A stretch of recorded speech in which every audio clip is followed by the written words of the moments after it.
What is your favorite season? So, winter? Okay, so the vast majority said fall. I heard a summer, but you changed. Did you say summer and change it to fall? Okay. Okay, there we go. I figured most people would say something like that. Okay, so a lot of fall. Then why did you say winter? Why did you say winter? Hate hot. It's like the cold. Okay. Well, my answer is going to be deer season, but since y'all said like fall and winter, but whatever. But no. When it comes to the actual literal seasons, I don't really know that I've got a favorite because everyone brings different opportunities. So like in the spring, there's like fishing starts to warm up and there's turkey season, and then summer it's hot, but you can still catch fish, and then in the fall there's deer hunting and stuff, and of course that's y'all's favorite, and so I don't have to explain that. And then in the winter you can still deer hunt, and if you like duck hunting, that's when that ramps up. So like there's beautiful things to do all year round. So I don't really have a favorite season except for deer season. That is my favorite season. But we know that seasons have always existed. At least the earth has always gone through the same general cycle each year, right? Like even before it was on the calendar, there's been this cycle that it goes through. Anywhere in the world, there are times where it's warmer and times where it's cooler. Times where there's more rain and seasons when there's less rain. So the concept of different seasons, that's nothing new. We know that that's always been around. And we can look on a calendar now and know exactly when each season will start. Ironically enough, our season dates have nothing to do with the earth, but it has to do with the moon. Do you know that?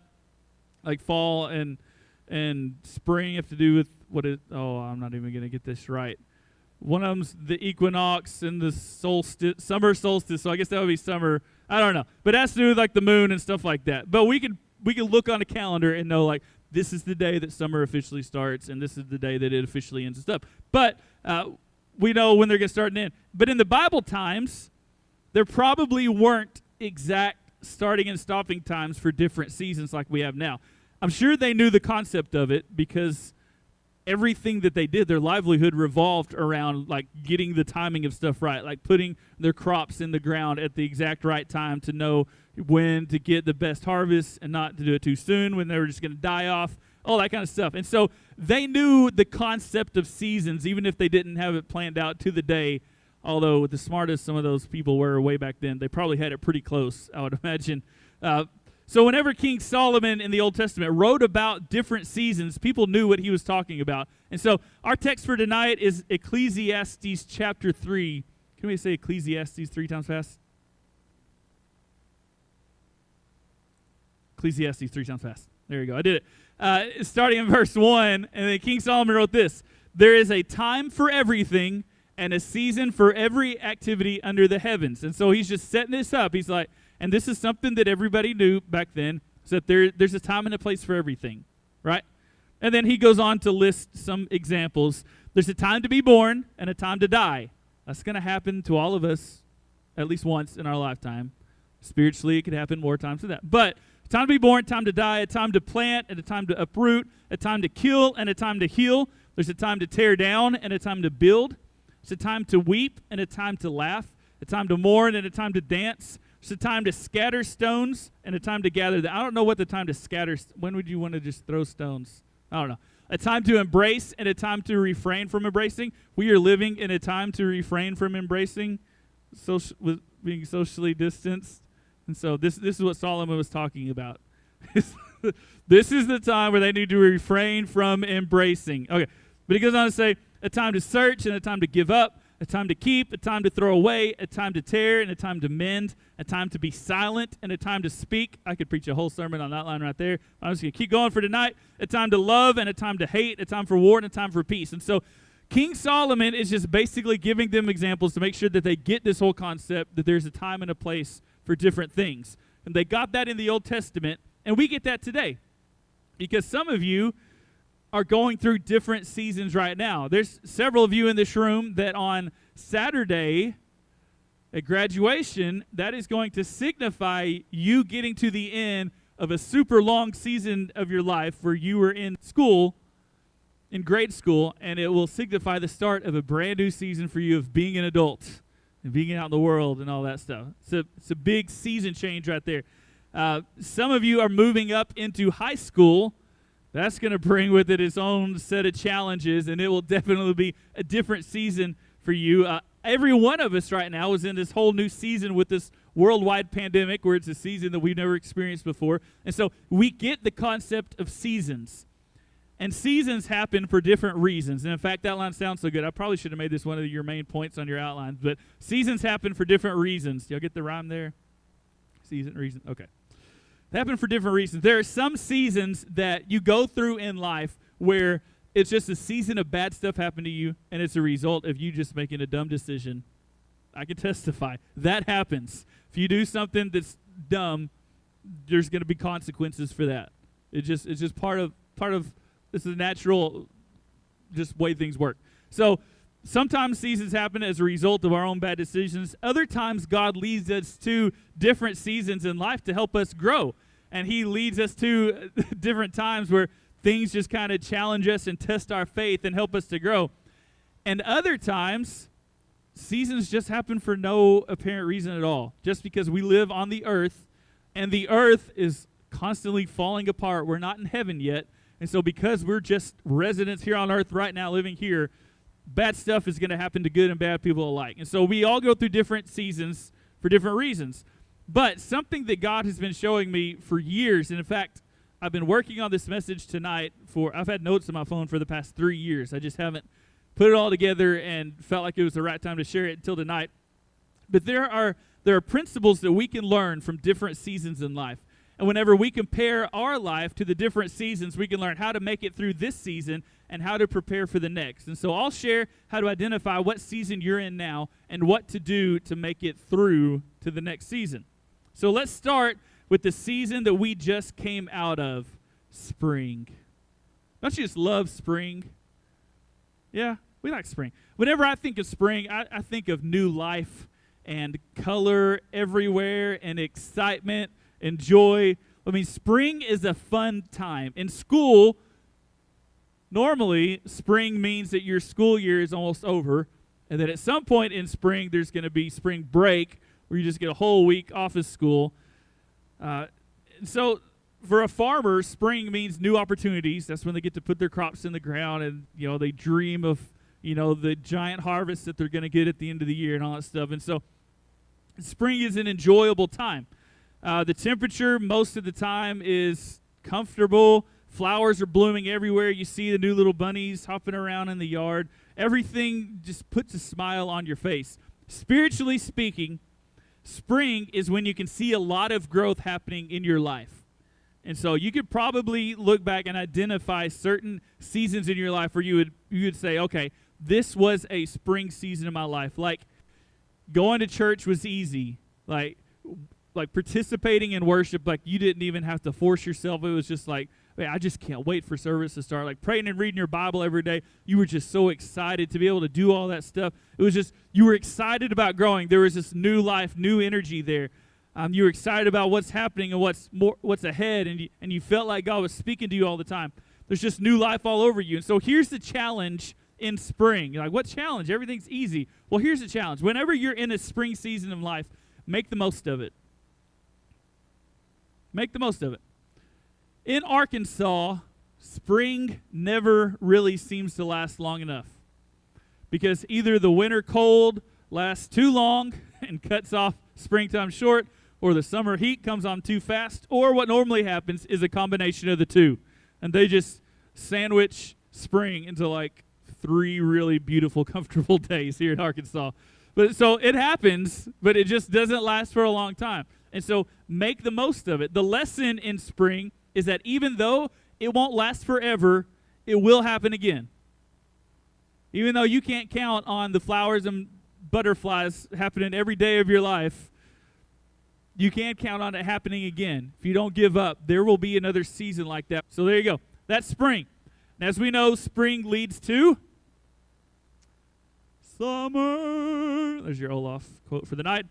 Spring leads to summer. Summer is known for being hot and dry. And so If you were a farmer, and I'm just going to keep going back to the farmer thing because Jesus did a lot of talking about farmers in his teaching. If you were a farmer in the summertime, you already had your crops in the ground. There's already some growth. They're already coming up. But this is the time when you got to do the work, right? And so the biggest challenge in the summer season is keeping alive what you've worked to get started growing. This is the season of work. You got to work to keep it alive. If you just sit back and be like, okay, I already put the seed in the ground, it's not going to last through the hot, dry months of the summer. In your life, you would recognize the summer season whenever you work and don't see the results yet. This could be someone that you thought was going to give their life to God, but then they backed off, and you just keep praying for them and keep trying to be a positive influence in their life.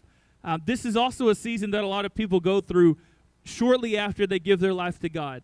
Whenever you first give your life to God, I mean, that's an obvious spring season, spiritually speaking, like where you're excited just to do everything that has to do with God. It's like, yeah, I'm going to go set the world on fire for God, not literally set it on fire for God and like win everybody to Jesus and everything's awesome. And I'm going to do all this stuff. And then after a while, you realize that everything isn't just as easy. Like there comes a time where you've got to start putting some spiritual disciplines into place and make yourself do some things. And like that's not always easy for a new Christian to realize that, okay, like the excitement is going to wear off eventually, and you've got to learn to be a strong, mature Christian with deep roots so that you don't dry up. And that's why a lot of new Christians do burn out rather quickly. It's because they get caught up in the excitement of it, but they don't dig their roots down deep. And so whenever that summer season hits and things get real and they're not as easy, they're like, okay, maybe this isn't for me, and they just burn out. It's easy being a temporary follower of Christ, but you have to do some work to keep the relationship up, and that's what causes Christians to burn out. And so here's what you need to remember in the summer season of your life. Even through the heat and drought, growth is still happening. Growth is still happening in the summer season. You may look for results every day and not see any changes, but it's happening. I mean, I've done this like with literal crops in the ground. Like you plant corn and like it'll shoot up for a little ways, and then like it seems like it just stops. Like when you look at it every day, you're like, okay, this is exactly what it looked like yesterday. And you got the next day, like, this is exactly what it looked like the day before. What's going on? And you keep doing the work, but you don't see any results yet. Well, I just want to remind you, in the summer season, just so that you're prepared, in the summer season, this is the season for work. This isn't the season yet where you're going to see the results.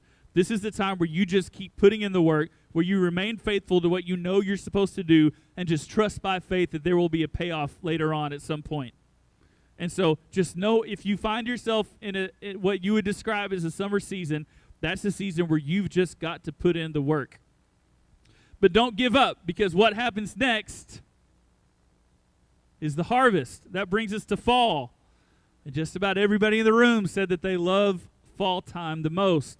That's when we experience football season, hopefully, and cooler temperatures, leaves changing colors. They're so beautiful. Harvest time, and best of all, it's when deer season comes back around, baby. It's awesome. Most people look forward to fall because it signifies a time to relax and when you can quit the hard work. But let me show you something real quick. Put yourself in the boots of a farmer and just picture this. And it gets even more real if you picture it like in Bible times where they didn't have all the heavy machinery that we've got now to help make farming so much easier. And so picture that you've got this crop that you planted. We'll say it's corn, since I mentioned that earlier. And so in the springtime, you get the ground ready. You put the corn in the ground. The spring rains come and just water it for you, and everything's like going just great. Shoots up out of the ground in like a couple weeks and starts growing like crazy. The summer months roll around.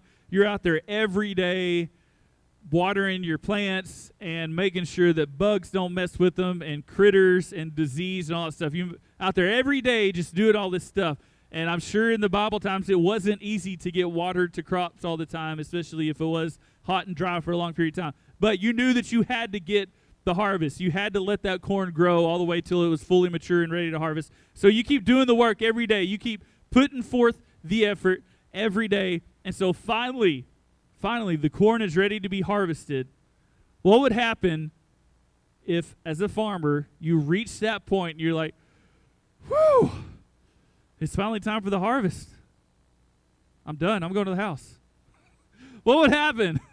Your corn would sit out there and rot, and all that hard work that you've done would be for nothing if you didn't continue the work through the harvest.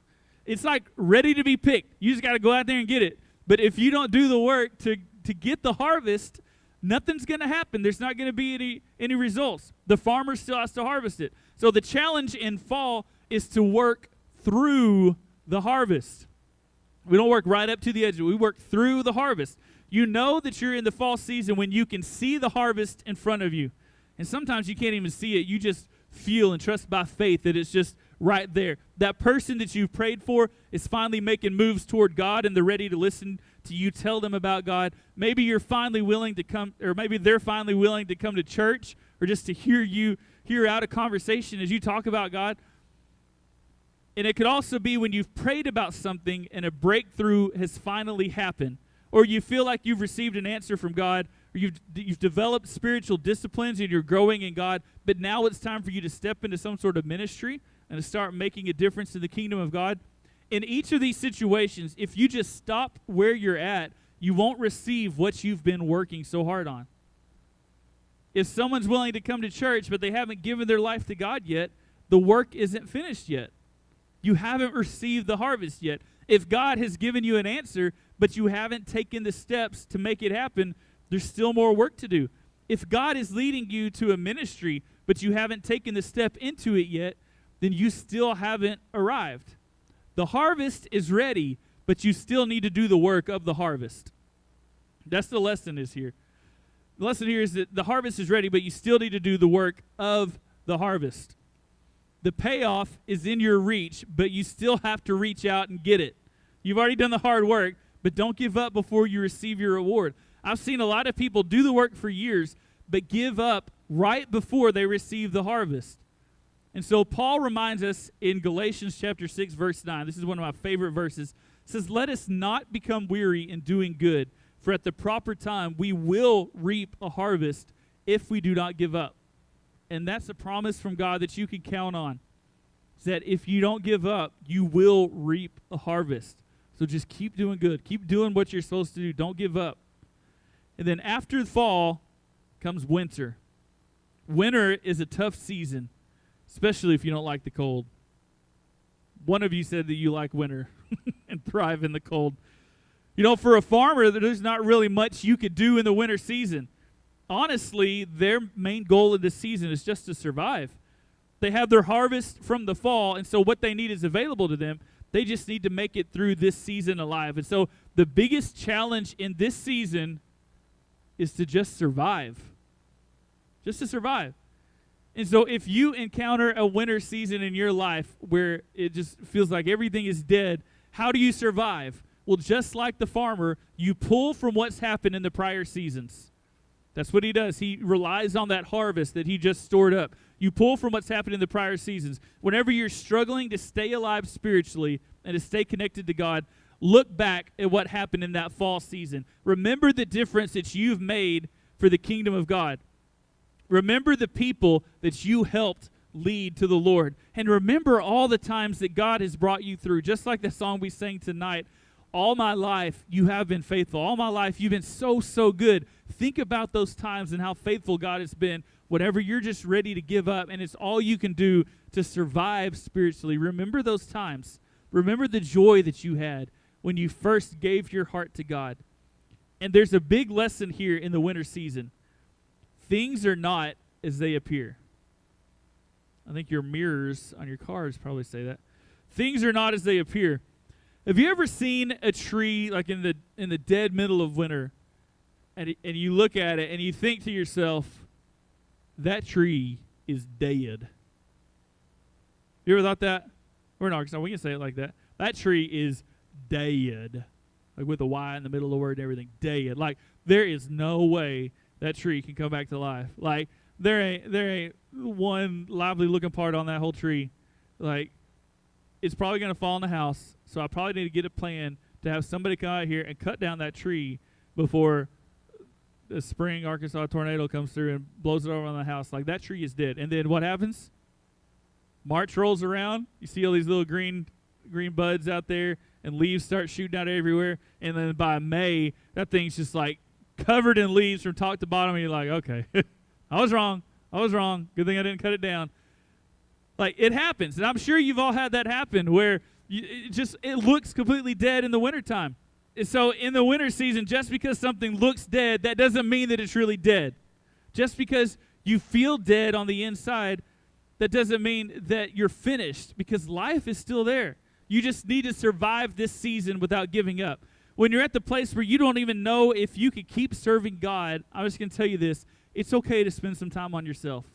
You say, Pastor EJ, we're supposed to always be outward focused and always be about other people. Well, yeah, but if you're not spiritually alive yourself, you're not doing the kingdom of God any good. And so in those winter seasons where it's all you can do to survive, take some time and spend on yourself and make sure that your life is right and your heart is where it's supposed to be. Focus on yourself for a little bit to get your relationship with God right. There's a whole new season of growth and harvest waiting on you, but you have to survive the winter first. And so, here are the lessons to learn from tonight. We all go through different seasons. They're not all enjoyable, and they all last different amounts of time. And I don't know why, but it always feels like the difficult seasons seem to last a whole lot longer than the ones that where we see a lot of growth or where we see a harvest. But remember this. Each season is only here for a season. Each season's only here for a season. The bad times won't last forever if you don't give up. There will be an end to it. But also, we can't expect it to be springtime forever. We can't expect everything in our life to be just easy and where we don't even have to work at it. It's not going to be like that forever. Seasons will come when you have to work to grow, and there may be some seasons you encounter where you've just got to work to survive and not give up on God completely. But wherever you are right now, this season, it doesn't define who you are. It's only temporary. It's just something that you got to pass through right now. The other lesson is this. In life, we go from one season to another, and change is unavoidable. But God is the same yesterday, today, and forever. And in an ever-changing world, He is our constant. Just like you can count on the sun to come up every morning, God will always be there. He'll even be there when the sun is no more.